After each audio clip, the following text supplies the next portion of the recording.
Hi everyone, Amy here with some comments to wrap up our first peer review workshop discussion from last week, week 3.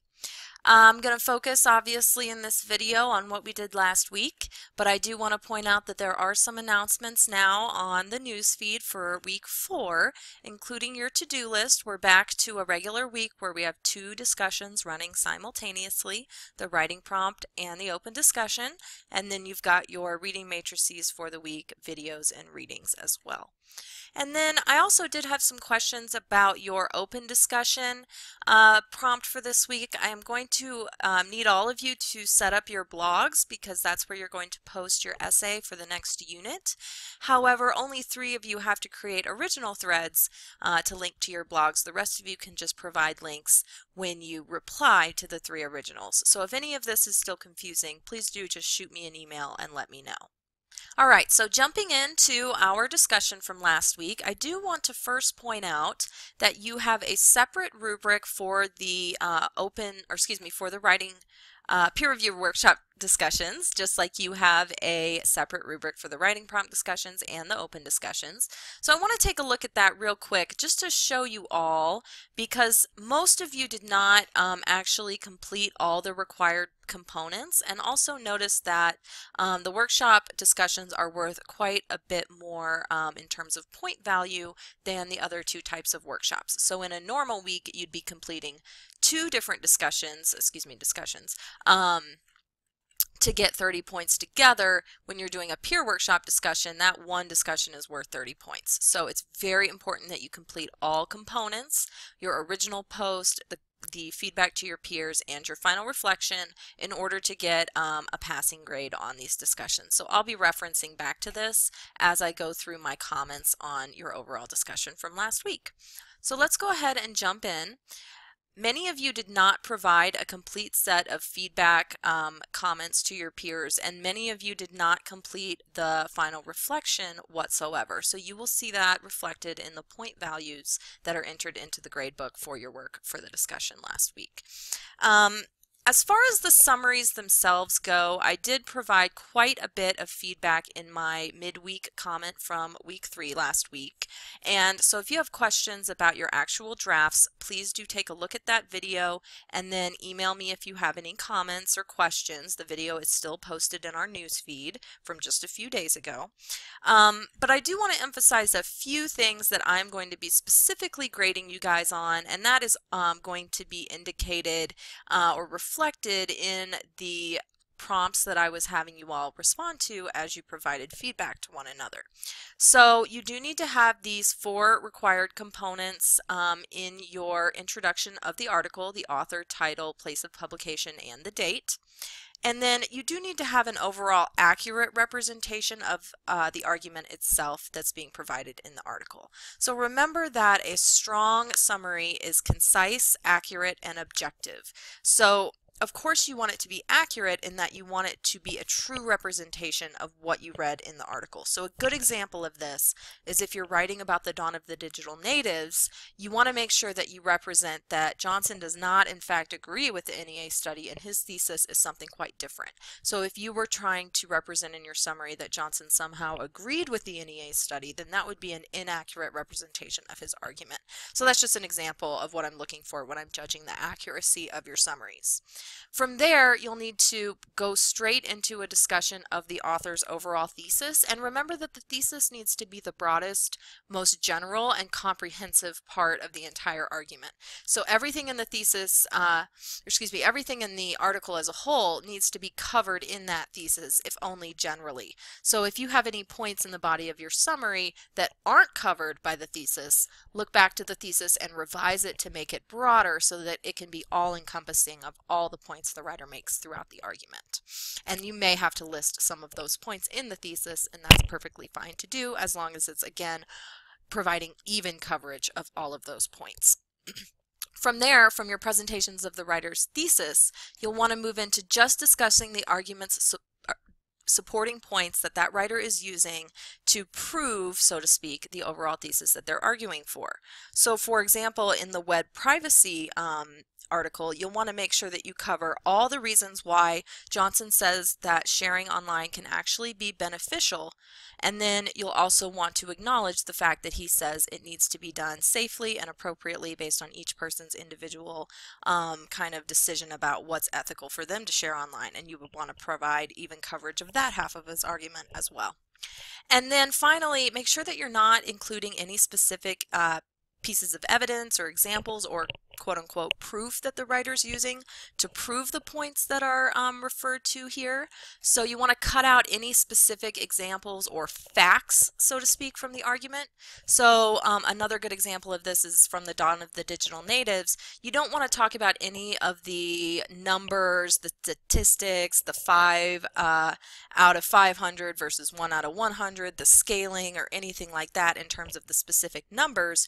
You just want to be general in paraphrasing in your own words what Johnson says the flaws were in the NEA study. So again, don't include any facts, but just the ideas that Johnson is trying to support with those facts. Also, be sure to remain objective and don't include any of your own opinion or evaluation of the article. Most of you are doing a pretty good job with this already. So just make sure that you are not including anything that would not have been in would not have been in the article. You're not going to add anything from your own personal background, and you're not going to provide any commentary or response to what the author is saying, because that would violate these rules of objectivity and remaining concise. And then finally, as you're working in quote and paraphrase, make sure that you are using clear author tags. Because this is a summary and you're not adding any of your own opinion, basically everything in the summary will come from the article, and because it's paraphrase and you're trying to make it more concise, you're probably going to be conveying a lot of information in a short space, and as such you're probably going to have to cite pretty much every single sentence with an author tag. So go back as you're revising and make sure that you have attributive tags throughout the summary in just about every single sentence. And then as far as organization goes, you do want to make sure that the author's thesis is highlighted at the beginning, and the rest of the essay kind of goes through each of the points in a proportional coverage to what was presented in the original. So basically you just want to take all the ideas in the original and just scale them down to a one-page summary with giving equal attention to each point in terms of the ratio of one page versus the entire article. All right, and then do not forget your works cited page, because that will cause you to automatically basically fail the assignment as per the rubric, because that is going to mean that it's been plagiarized if you don't have the appropriate bibliography at the end. So that's something I just always kind of remind people, don't forget your works cited, because that could really undermine a very high quality summary because there are so many points attached to the works cited, and because documentation of your source is so important when you're summarizing someone else's argument. Alright, so that's for your summaries in general, and this will kind of lead me into my feedback on the other portions of the exercise, your peer feedback to each other, and then your reflections at the end. Many of you in your peer feedback to one another did provide in-text comments line by line, but failed to answer these questions, and so again that'll be reflected in the point values that you receive in your gradebook for this week's discussion. However, these points are all meant to give you prompts as to how you can give really quality in-depth feedback. So I think the greater issue here is that if you reviewed someone's essay and didn't answer these questions, you really didn't provide them as much in-depth feedback as they needed to be able to work their essay into a completely effective piece of writing that's going to meet all the requirements of the assignment sheet. And so if you are one of those people who got some line-by-line feedback but didn't get specific directives or comments based on these particular things, go ahead and shoot me an email and I can answer some specific questions, look at your draft, point you in the right direction, and that kind of thing. Alright, so I am going to point to some examples of places where I thought that people were doing a really good job with what I was asking you to do, because some of you did do this effectively. So one thread that I thought was relatively successful overall was Chris's. So Chris posted his summary on time. Luke came in and provided just a heads up saying, I'm going to review this for you. Then Luke did go in and provide his comments, and I'll go ahead and show you to show that they've been done correctly. So Here you can see the line by line, very in-depth in-text comments, and then we have complete answers to all of the questions from the instructions. And so Luke, thank you very much. You were able to follow directions there, so that's just great. And then Luke had a couple of other comments. Christopher replied, Luke came back. This was really great, Luke, to see you checking in with the thread that you originally were involved in. You know, sometimes people will just post something and then walk away and never check back, and that doesn't really foster communication or discussion, as these things are called discussions. So I really do appreciate your involvement and your willingness to engage in an actual conversation with Chris. So I thought that that was one that was very successful.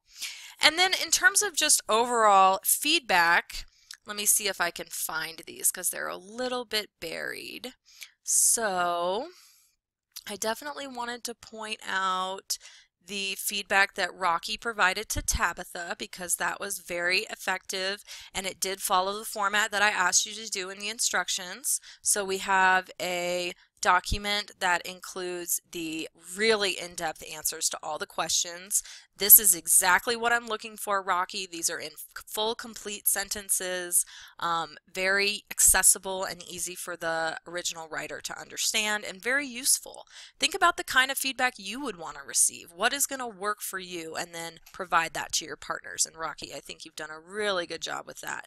And then, you know, sometimes people will be tempted in these line-by-line comments just to edit or proofread, but I really love that you have some truly holistic and global revision strategies here, things that this writer can really focus on to improve their draft overall and be more successful in meeting the requirements of the assignments.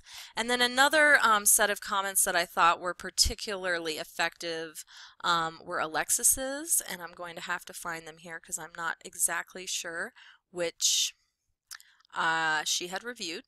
So just bear with me, please. Right, not that one, not that one. Definitely not Amber's. Let's see. Okay, Alexis right here gave a heads up, just like I've asked you guys to do. It's very helpful so that no one gets doubled up on feedback. Alexis, you don't have to provide your phone number, although I do appreciate it. And then Alexis did provide her attachment, and here you can see again in-depth answers to the questions, and then actual line-by-line comments that are holistic and global, not just proofreading comments. So thank you, Alexis. Great job with that. I did want to point out some of the logistical things. A good example of where some of this can go wrong can be seen in Katie and Jessica M's kind of back and forth with each other. You always want to post your original, then upload your comments to the person's original draft that you're reviewing. So Katie, I would have wanted you to see, you upload your line by line and your answers to the questions here within Jessica's thread. And then Jessica, you post your final reflection on your own original thread. So Katie posted her reflection in Jessica's, and Jessica posted her reflection in Katie's, and that's just a little bit illogical. It makes more sense for Jessica to provide her final comment here and Katie's in her own thread. So let me show you Katie's for another good example of that. Katie, you had some of the most in-depth feedback, and you ended up getting one of the highest grade point values on this assignment, but I almost missed it because your review of Jessica's essay is posted here in your own thread, which was kind of difficult to find, as well as Jessica's final comment being posted here in Katie's thread instead of the other way around. So please do post your own original threads, put the comments within the thread of the person whose essay you're reviewing, and then post your final reflections within your own thread, and that will make it all just a little bit more streamlined and make it all make a little bit more sense. And then finally, I did mention many of you did not complete the final reflection component at all. So going back to that rubric, that's really going to be reflected in the point values that you received this week. But Nikki had probably the strongest reflection of all. This is exactly what I'm looking for when I say provide a reflection that synthesizes what you learned from the comments you received as well as what you saw in the paper that you reviewed. So Nikki's going really in depth here. She's talking about specifics, points in the summary, author tags, taking out specific pieces of evidence, trying not to be subjective and have any opinion. These are all things that I touched on at the beginning of the video here when I talked about the summaries themselves. So I know that Alexis gave really good feedback, as I've already mentioned, and that Nikki has very deeply thought about the revisions she's going to have to make to be successful on the assignment. So I know this was our first peer review workshop discussion. It's okay. We're going to move forward. Please do make sure that you are cognizant of the deadlines this week, because we're back to our, again, regular 2 discussion format. But if you have any questions, please do let me know, and good luck with your revisions. Thank you.